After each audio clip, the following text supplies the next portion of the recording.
नवे अध्याय का महत्व। श्री नारायण जी बोले, हे लक्ष्मी, दक्षिण देश में एक भाव सुशर्मा नामक शूद्रा रहता था। वह बड़ा पापी और मांस मंदिरा आहारी था। जुआ खेल, चोरी करे, पर स्त्री गमन करे। एक दिन मंदिरा पीने से तिसकी देह छूट गई और मरकर प्रेत बनकर एक वृक्ष पर बैठ गया।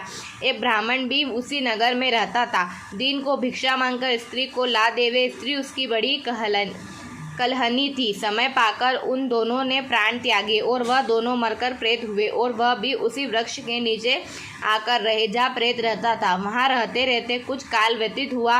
तब एक दिन उसकी स्त्री पिशाचिनी ने कहा, पुरुष पिशाच, तुझको कुछ पिछले जन्म की खबर है? तब पिशाच ने कहा, खबर है, मैं पिछले जन्म में ब्राह्मण था। तब पिशाचिनी ने कहा, तूने पिछले जन्म में क्या साधना की थी जिससे तुझे खबर है? तब उस पिशाचिनी ने कहा, मैं पिछले जन्म में एक ब्राह्मण से अध्यात्म सुना था।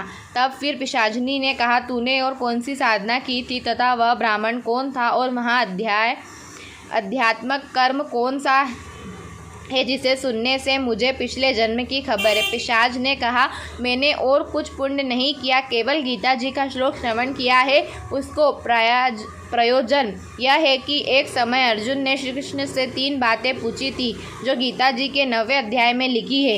वह 3 ही बातें पिशाचिनी ने पिशाच से श्रवण करी। इन बातों के सुनते ही एक और प्रेत उस वृक्ष से निकला। उसने कहा, अरे पिशाचिनी, यह 3 बात फिर से कहो जो अभी सुन रही थी। पिशाचिनी कहा, तू कौन है? मैं तुझे नहीं जानती। मैं अपने पति से पूछती हूँ वह कर्म क्या था जिससे पिछले जन्म की बात याद रही। तब उसके पति ने पुण्य 3 बातें सुनाई जिसके सुनते ही वह 3 प्रेत योनि से छूटकर देव देही धारण कर विमान पर बैठ बैकुंठ को गए। श्रीमद् भागवत श्री भगवान जी बोले, हे लक्ष्मी, यह 9वें अध्याय का महत्व था जो मैंने तुम्हें सुनाया और तुमने श्रवण किया। 9वें अध्याय का महत्व